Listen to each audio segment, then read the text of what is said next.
ইরানে একযোগে আক্রমণ শুরু করেছে ইসরায়েল ও আমেরিকা। তেহরান জুড়ে ভেসে আসছে দফায় দফায় বিস্ফোরণের শব্দ। প্রাথমিকভাবে শুধু ইসরায়েল ইরানে ক্ষেপণাস্ত্র হামলা চালিয়েছে বলা হলেও পরে আমেরিকার পক্ষ থেকে আক্রমণে অংশ নেয়ার কথা নিশ্চিত করা হয়। জানানো হয় যৌথভাবেই তেহরানের বিরুদ্ধে সংঘাতে নেমেছে তেল আবিব ও ওয়াশিংটন।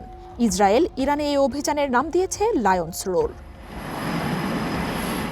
আকাশ ও নৌবহর থেকে হামলা শুরু হয়েছে বলে নিশ্চিত করেছে আমেরিকা। ইরানের বিরুদ্ধে গুরুত্বপূর্ণ কমব্যাট অপারেশন শুরুর কথা জানিয়ে সামাজিক মাধ্যমে বার্তা দিয়েছেন প্রেসিডেন্ট ডোনাল্ড ট্রাম্প। ইরানের সামরিক ক্ষমতা মাটির সাথে মিশিয়ে দেওয়ার ঘোষণা দিয়েছেন তিনি। ইরান যেন কোনোভাবেই পরমাণু অস্ত্র তৈরি ও ওয়াশিংটনের জন্য হুমকি হতে না পারে তা নিশ্চিত করা হবে বলেও জানান ট্রাম্প। লাইফে কখন কি হয় গ্যারান্টি আছে, তাই ইন্স্যুরেন্স করুন সিটি ব্যাংকে, কারণ ইন্স্যুরেন্স করলে সিটিতে সুরক্ষা পাবেন নিশ্চিতে।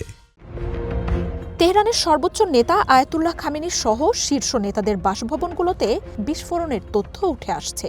তবে সর্বোচ্চ নেতা খামেনি তেহরানে নেই বলে জানাচ্ছে ইরানের সূত্রগুলো। বলা হচ্ছে নিরাপদে সরিয়ে নেওয়া হয়েছে এই নেতাকে। ইরানের সরকারের শীর্ষ নেতৃত্বকে হত্যা করা উদ্দেশ্য হলেও হামলায় অক্ষত রয়েছেন প্রেসিডেন্ট মাসুদ পেজেশকিয়ান। ইসরায়েলি গণমাধ্যমগুলো বলছে হামলার শুরুতেই ইরানের সরকার, সামরিক বাহিনী ও গোয়েন্দা নেতৃত্বকে লক্ষ্য বানানো হয়। একই সাথে সাইবার হামলাও চালানো হচ্ছে তেহরানে। এর প্রভাব পড়েছে ইরানের সংবাদ মাধ্যমগুলোতেও। ইসরায়েলের হামলার পরপরই নিজেদের আকাশসীমা বন্ধ করেছে ইরান।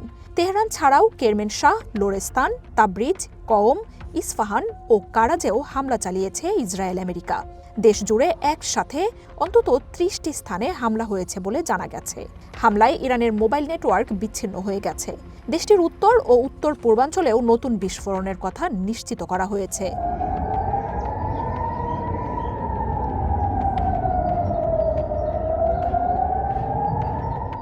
এর আগেই তেল আবিবও নিজেদের আকাশসীমা বন্ধ করে দেয়। দেশজুড়ে জারি করে জরুরি অবস্থা। সব শিক্ষা প্রতিষ্ঠান ও কর্মক্ষেত্র বন্ধ ঘোষণা করা হয়েছে। হাসপাতালগুলোর কার্যক্রম ভূগর্ভস্থ কেন্দ্রে স্থানান্তর করা হয়েছে। স্বাস্থ্য খাতকে সর্বোচ্চ প্রস্তুতি রাখার নির্দেশ দিয়েছে নেতানিয়াহুর সরকার। বেশ কয়েকদিনের জন্যই যুদ্ধের প্রস্তুতি নেওয়ার কথা নিশ্চিত করেছে তেল আবিব।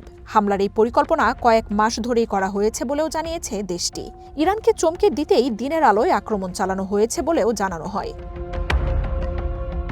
ইরানে এই হামলায় ইরাকের আকাশসীমা ব্যবহার করা হয়েছে বলে জানাচ্ছে ইসরায়েলি গণমাধ্যমগুলো। হামলার পর আকাশসীমা বন্ধ করার ঘোষণা দিয়েছে ইরাক। পাল্টা হামলার প্রস্তুতি নেওয়ার কথা জানিয়েছে ইরান। হামলার পর রয়টার্সকে ইরানি কর্মকর্তারা জানিয়েছেন এবারের হামলা হবে বিধ্বংসী। এরই মধ্যে ইসরায়েলকে লক্ষ্য করে ব্যালিস্টিক মিসাইল ছুড়েছে দেশটি। ইসরায়েলিদের নিরাপদ আশ্রয়ে যাওয়ার নির্দেশ দিয়েছে আইডিএফ। ইরানের হামলার শঙ্কায় কাতারেও প্রস্তুতিমূলক ব্যবস্থা নেওয়া হয়েছে। সক্রিয় করা হয়েছে আকাশ প্রতিরক্ষা।